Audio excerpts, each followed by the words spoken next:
Look, what we've seen is the unpredictable nature of weather. Many of you I saw a few months ago when I was up here again for another storm surge. Our SES has been busy since that point in time. We've seen rainfall over the past 24 hours of up to 270 millimetres in parts of the Upper Hunter region. That's unusual weather. That is a lot of rain compared to what we would normally receive. We're also seeing that spread out across the entire region.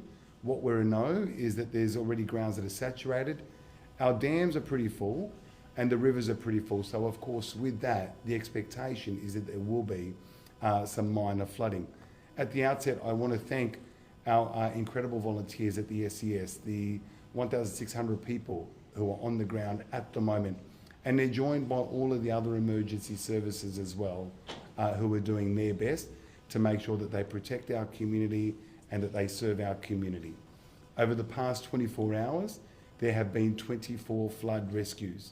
Now, many of those rescues, unfortunately, are a result of people going through floodwaters. I don't know how many times I need to say this.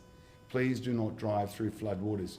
Not only do you put yourself at risk, you put others at risk and you put them in harm's way. We need people to be sensible. We need people to follow the instructions. We need people to be cautious. In addition to that, there have been a number of warnings that have been issued, and I'll use this opportunity again to remind people that your point of truth is the Hazards Near Me app, as well as any information that the State Emergency Service and the Bureau of Meteorology puts out. That's where you get your most up-to-date information that gives you the best advice possible. As a result of that, obviously we see things change fairly quickly, and we've got to appreciate that this is an unpredictable and an ever-changing situation. At the moment, things seem to have settled in some parts, but we know the rain is headed north, and it may come back in and develop into another form of a rain band, and we just need to be careful of that. So the advice is to please make sure that we follow the instructions, that we look at the communication methods, particularly from the SES, that we respond to any of their requests. Now, in some of those cases, people have been told to prepare to evacuate. We know that some communities are also in an isolation phase and preparing to isolate. And what we're doing there in terms of the preparation is making sure that we give those communities all the isolation packs that they require, and we make sure that we provide them their support. But again, the important thing is we're communicating, and what we really need is for communities to heed that communication call. What you'll also see is a very different approach to response over the last couple of years. We've been much better prepared in terms of organising where we pre-deploy. So where we ask groups to move, we look at the highest possible areas and make sure they move some of our assets, some of our high clearance vehicles. We've got the emergency services here with the strike teams that are supporting one another. So we are doing the very best that we can do. We can't stop the rain, we can't control the weather, but what we can control is the way that we respond to it and the way that we support community and the way that we protect community. But it's a partnership. We need you to do your bit to also prepare and assist the emergency services. There are some evacuation centres that are in operation at the moment. There are 4 evacuation centres that are currently operating. There's one at Wingham, and I've misspelled that, but Wingham. There's one at Dungog. We've also got one at Taree, and we've also got an evacuation centre at Bulahdelah. Now we know that there may be more evacuation centres that will be open, so again, the alerts will go out. We've had people door knocking communities before they get affected, and what we're asking once again is for everybody to follow those instructions. As a final point, can I just reiterate key points? Please don't drive through floodwaters. Please make sure you follow the instructions of the emergency services. If you don't need to travel and you don't need to be out and about, maybe don't do that. That would help a great deal.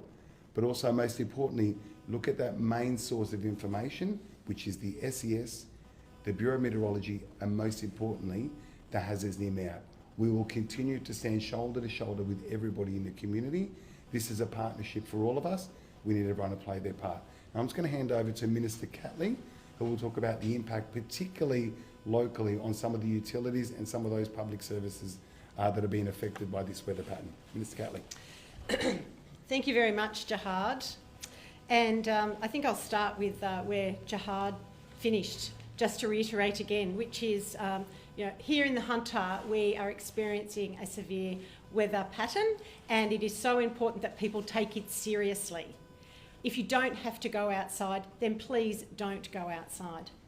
Do not, under any circumstances, drive through flooded waters. They are exactly the emergencies that our rescuers have had to go to.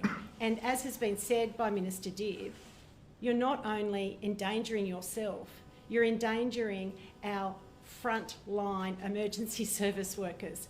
Please, please heed this warning. Also, make sure you do keep up to date through all of those apps that we have. Hazards Near Me, the Bureau of Meteorology, the Transport app, and I will go through some of these now just so that you're aware of what's happening here in the Hunter, on our roads, and with our utilities. Firstly, as has already been said as well, we've got obviously the government here, Bureau of Meteorology and SES and the police. The coordination is critical between these agencies to ensure that we provide the information to you so you are kept well informed. And I just want to thank those agencies for their cooperation with the government. We could not do it without you. So in relation to water across the Hunter, Lockstock and Glennies Creek Dam, they continue to spill. Patterson River has exceeded the major flood level at Gostwick. Inflows to Glenbourne Dam, they continue to rise, and we are expecting more rain.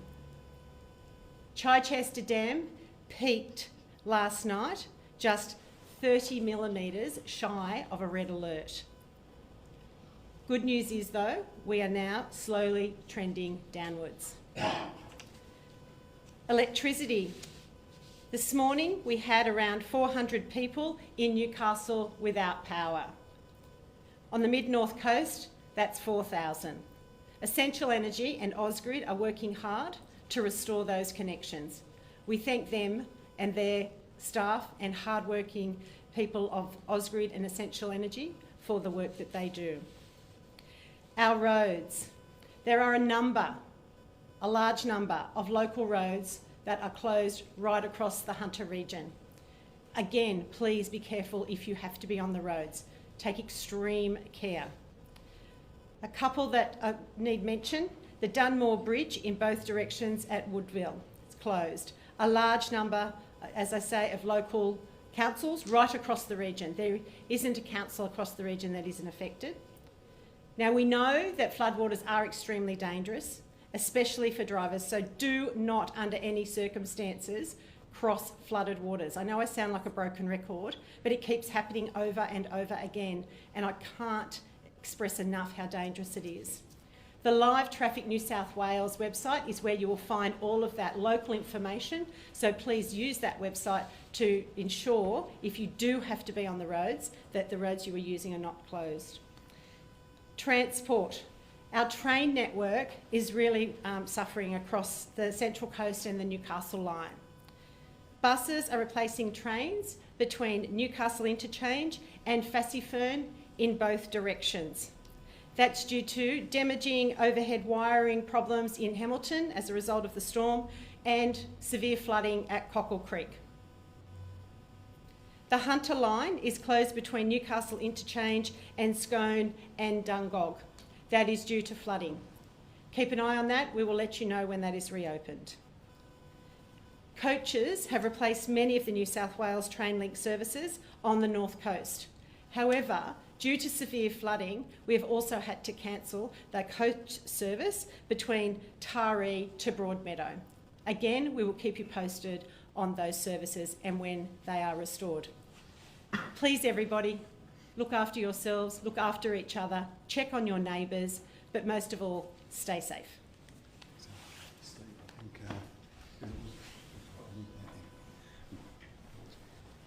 Good afternoon, everybody. Steve Bernasconi from the Bureau of Meteorology, Ministers, Mayors, Cribsy. Thanks for the opportunity to give you an update on this severe weather event. This severe weather event evolved last night and with heavy to intense rainfall, damaging winds, damaging surf and now major flooding impacting the Hunter and parts of the mid-north coast. Major flooding has been recorded in the Gloucester River at Gloucester, in the Williams River at Dungog and Mill Dam Falls, and in the Patterson River at Goswick Bridge and Rail Bridge. Moderate flooding with further rises possible is occurring in the Manning River at Mount George, Wingham and Taree. Minor flooding is also occurring in other catchments. A flood watch remains in place for catchments from the Arara River in the north around Coffs to Lake Macquarie in the south. Rainfall rates comparable to 2021 and 2015 significant weather events have been observed overnight. Examples include in Taree a 24-hour rainfall rate of 267 millimetres. Again in Taree over a 6-hour period 190 millimetres fell. And in Gloucester over a 1-hour period 61 millimetres fell, which is a very low chance event. This is a multi-day event, a multi-day weather event that's turned into a multi-day flood event. And it'll be focused on the Hunter and the mid-north coast today and into tomorrow, with the potential for rainfall to still persist along the coast into the end of the week and weekend.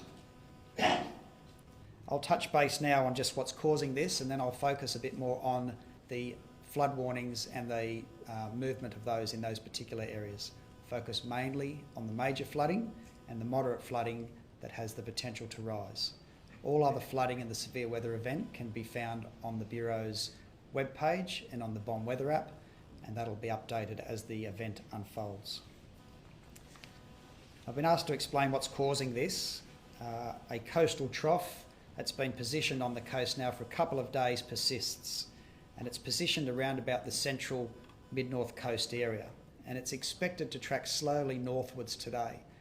Now, I want to reiterate that that slowly northward maintains that the focus area is between Coffs Harbour in the north and down to Lake Macquarie in the south, and sweeping out into the Barrington area into the west. It's just licking the northwest slopes and plains and the northern tablelands area as well. What this means is that heavy to locally intense rainfall is expected. Yesterday's language was widespread moderate with heavy. Today we're talking heavy to locally intense rainfall. It's expected to persist on the southern side of that trough into today and Wednesday. Of good news, the winds have eased below warning thresholds. Rainfall rates today remain in that moderate range of 6-hourly rates of 50 to 80 millimetres and potentially 24-hour rates of 80 to 120 millimetres. That said, there is a risk of locally intense rainfall today and early Wednesday, so again overnight, of 6-hourly rainfall rates between 100 millimetres and 140 millimetres possible. This is due to the potential for isolated thunderstorms within that broad rainfall band. I want to touch on the significant flooding that's occurring in some rivers, and I'll mention them specifically and just give an update, noting that you can actually access this directly. For the Gloucester River at Gloucester, currently we have 5.82 metres. It is steady at the major flood classification. Major flooding occurs at 5.2, and it may peak later today at 6.4 metres. It is near the March 2021 level. There is also in the Manning River at Wingham, we have 9.15 metres and rising. It is currently in the moderate flood classification, but major is still possible. It's a certain watch point for today. Equally, the Manning River at Mount George is moderate flooding, but has the potential, it's at 10.48 metres. Major flooding is at 10.6, so a significant watch point for Mount George. Other rivers of significance or other flooding of significance in the major category are the Williams River at Dungog at 8.8 metres. It is peaking. It's above the April 2015 and the March 2021 major flooding levels of 8.67 and 8.19 respectively. And in the Williams River at Mill Dam Falls, it's currently above the March 2021 major flood of 9.44 metres. It's forecast to peak around about 10.5 metres. Last but not least, in the Patterson River at Goswick Bridge, we have a rising flood in the major category. It's at 13.63 metres, and it is above the major flooding of 2021 and 2021. Sorry about that. And last but not least, Patterson at Rail Bridge. It is currently at major and rising at 10.13. In closing, I just want to acknowledge that this is a multi-day event, a multi-day significant weather event. It involves heavy to intense rainfall across an area north in the Urara and the Coffs Harbour area, down to the Lake Macquarie area in the south and out into the Barringtons. It's been going for a couple of days now. The significant message is that the soils are completely saturated, and any rainfall that falls will run off and go straight into the creeks and rivers. On top of that, the wind has eased a little bit, but we still can get some gusts that may cause problems for trees and branches, so that remains another hazard. All of our hazards are now on the Bureau website and are available on the Bomb Weather app, and as the ministers have said, keep focused on the SES information and also on hazards near me. I'll hand over to the SES to give a response.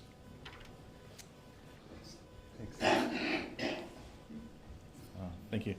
Andrew Cribb, Chief Superintendent and Zone Commander of New South Wales SES Northern Zone.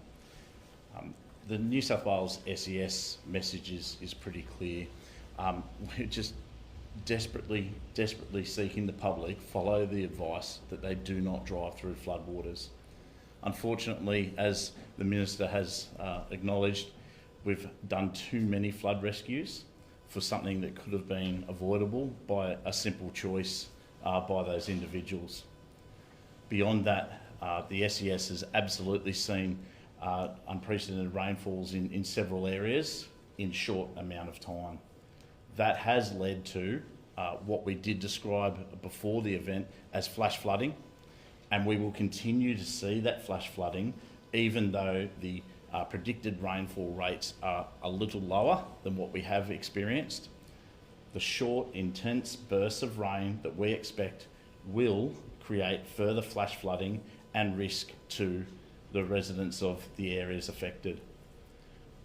This flash flooding is hitting the ground that is absolutely saturated and running downhill towards our river catchments, the rivers and tributaries, which will prolong any flooding or indeed increase the rises of those. Throughout the Hunter, we are now seeing some river rises above what has been seen in previous years, with many new residents to the area who might not have experienced the isolations that may occur from these events. What we're asking is the residents in these areas to please be aware, follow the Hazards Near Me app.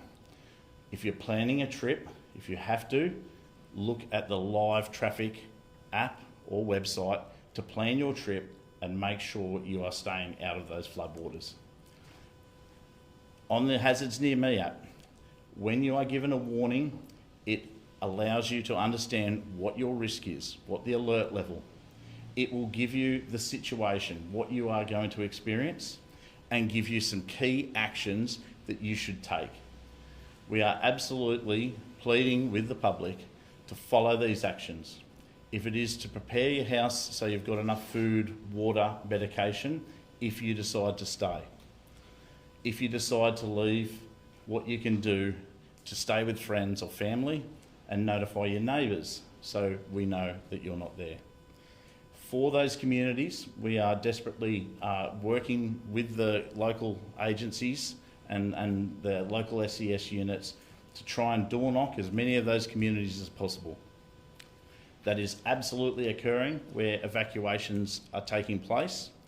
And whilst we have 4 evacuation centres open now, we are expecting more to open as we see the effects of the flooding more on the mid-north coast. Once again, we go back to, if you see those warnings, please read them, follow the actions that you're given, and if you have any questions, you can always call the local SES unit or 132 500 if you have any serious concerns. If it is a life-threatening issue that you are facing, please dial 000 so the SES and other emergency services can assist you. Thank you. Thanks so much, Andrew. And Mayor of Port Stephens, Leah Anderson, to say a few words. There's been an impact there, and we might add a bit more, and happy to take questions after that. Philip, Thank you, Minister Dibb. Port Stephens has received significant levels of rain over the past 48 hours. These impacts, combined with increasing rain in our catchments surrounding the LGA, is impacting our hinterland in our west and all of the surrounding communities. Our focus now is on these communities and to ensure they are prepared for the possibility of increasing river levels over the next few days and possible evacuation notices. We have a number of roads closed across the LGA and others that are impacted by water and flooding. Many other roads have been impacted by water damage. I've been out today personally inspecting some of our roads that are underwater and have got severe damage, such as Lemon Tree Passage Road and also roads around Medowie and Medowie Road. There is significant damage to those, and we will be going into disaster recovery mode. We have teams on the ground working closely with the New South Wales SES and the Port Stephens Hunter Area Command. Regular updates will be provided by Port Stephens Council via our usual social media channels. Thank you. thanks so much, Ms. Mayor. I just want to add a couple more points before we take some questions, just to add a little bit of information. The process when it comes to an evacuation is, of course, before we ask a community to evacuate, unless there's something that rises really quickly, we go through a process where we give warnings beforehand to the local community. We send that through the different apps, through obviously our communication channels, and the other element that we do is if it gets down to the door knocking situation, then we issue the evacuation order. In the background, what would have been happening is setting up of an evacuation centre. And I do remind people that the evacuation centre is a safe retreat. That's the place that we go to. Some people may choose to go and be with family or friends. That's the choice they make. But if there's an evacuation warning or an order that comes through, what we do expect is for people to leave their homes. We do that because it's an unsafe situation and you're safer by not being there. There'll also be different situations, as we're seeing now, which are about preparing to isolate. And a reminder, and you've heard a series of us talking about this, not driving through floodwaters. If you're being asked to prepare to isolate, just stay where you are. We will also get to you. We've got contingencies for isolated communities. We have packs that we have to prepare for isolated communities, and we know that people have special needs, and we work through that. What's really important is making sure that we keep people safe and that you keep yourself safe. The other element that's really clear is the work that's happening across all of the agencies, government agencies, non-government agencies. I know the Commonwealth, I've spoken to the Commonwealth, all of the state agencies, local government, but also our amazing emergency services. The volunteers, as well as the full-time paid staff, are all working together.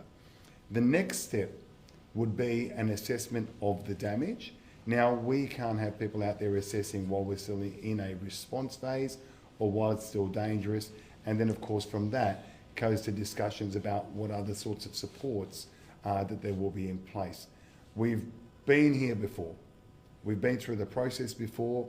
Every single time we look at refining that process, making that process better, and working with communities. In the end, we can replace anything but a life. So that's why we are so conscious to constantly say, follow instructions, be safe, look after yourself. We will get through all of this together. Any of us are happy to take questions that you may have or clarification on things.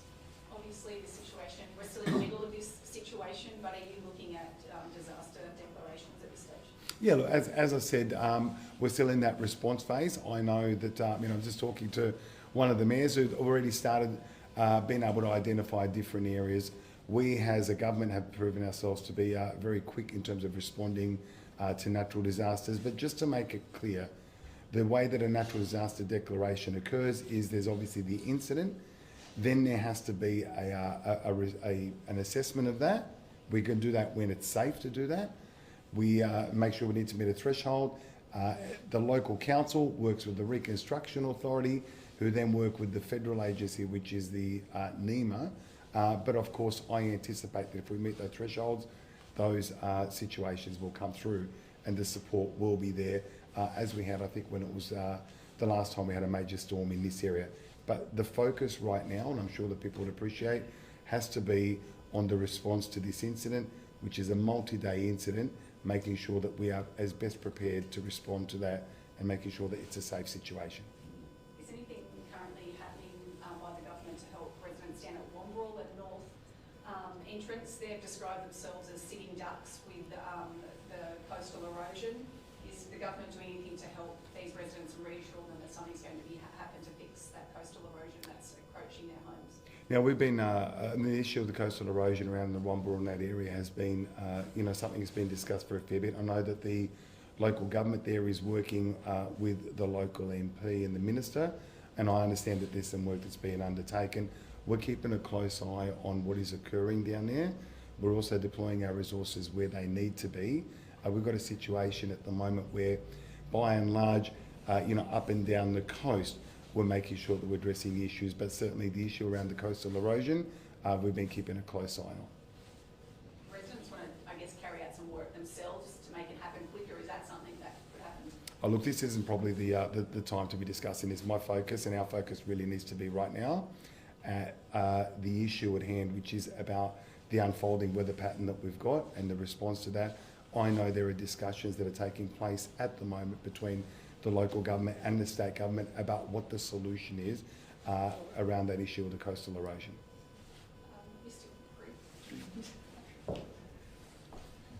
I think it was mentioned earlier, 24 flood rescues overnight. Yes. Can you tell us about some of those? Were they people driving into floodwaters despite what they're being told? Were there other needs for rescue? What can you tell us about those? Yeah, unfortunately, that was generally the issue. People trying to get to work this morning early.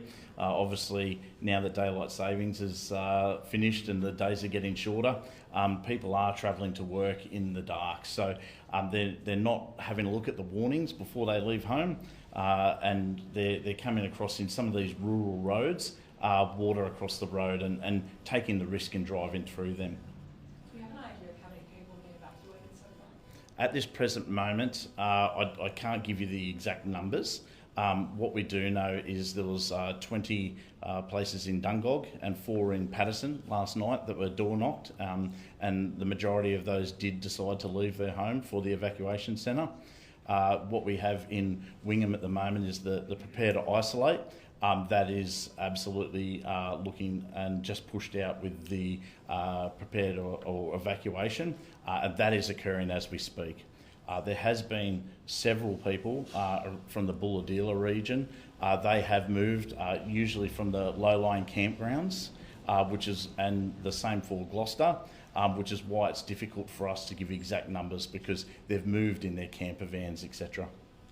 Can I just add, sorry, to that point, just saying we've also had some conversations, discussions with the Telco Authority in particular about keeping us updated in terms of communication. So the public safety network is still holding, and of course at this stage we don't have issues of telecommunications going down, but we also have that contingency there, which are our cells on wheels, which is basically the mobile cell tower. So we're trying to make sure that if we say stay communicated, the communication is there.